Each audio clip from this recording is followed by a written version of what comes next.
Bonjour, c'est Marc Vandamme, président de Hum Énergie France. Nous sommes dimanche 23 juillet à 21h45. Je fais une petite vidéo là, de la situation actuelle. Ça a bien poussé les miscanthus, les arbres de la pampa, à gauche là. Et là, c'est pour vous faire entendre le bruit du vent.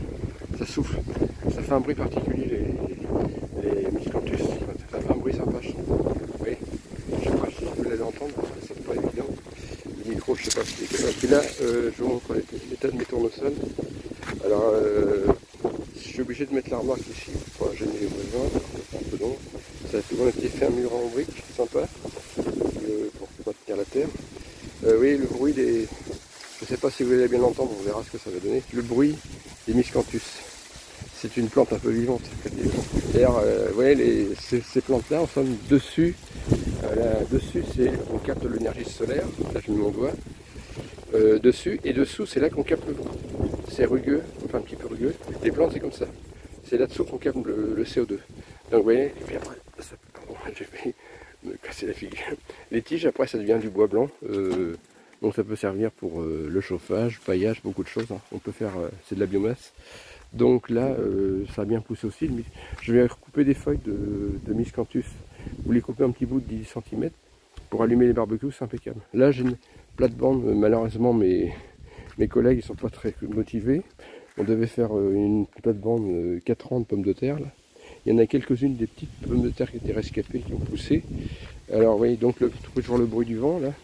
Et le bruit, je ne sais pas si vous m'entendez bien parce que le micro est peut-être pas forcément. Là, les pommes de terre, ils sont presque arrivés à maturité.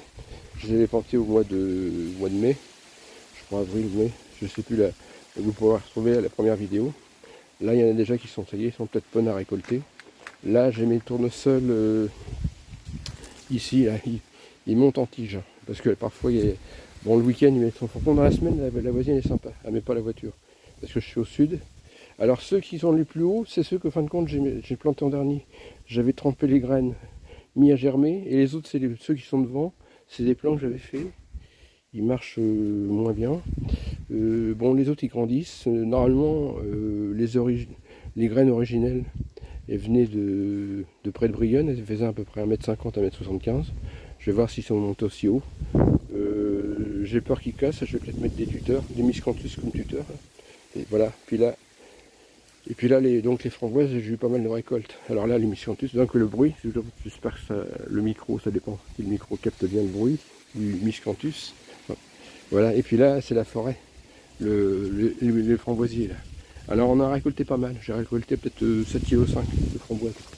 J'ai fait des confitures, là c'est la biomasse, c'est des trucs à broyer, des feuilles, pour faire du compost, du paillage.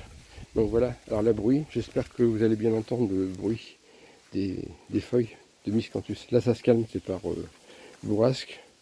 Voilà, et puis là je devais faire une mini serre avec planter des tomates par contre, j'ai pas eu le temps. On a les plants qui sont là, mais ils sont défraîchis. Mes assistants n'ont pas été très motivés. On n'a pas eu assez de temps, puis on a beaucoup de procédures administratives à faire, donc qui nous gâchent un peu la motivation pour le bricolage. Là, il y a aussi de l'amande dans tout ça, il y a de l'amande, j'en coupe de temps en temps pour la faire sécher. Donc voilà le bruit des miscanthus. Là ça se calme un peu le vent, donc on va voir ce que ça va donner quand je vais écouter la vidéo puis l'envoyer sur YouTube, la publier. Bon ben voilà, puis on rentre à la maison là. Donc c'est la fin de la petite vidéo là de 4 minutes et quelques. A plus.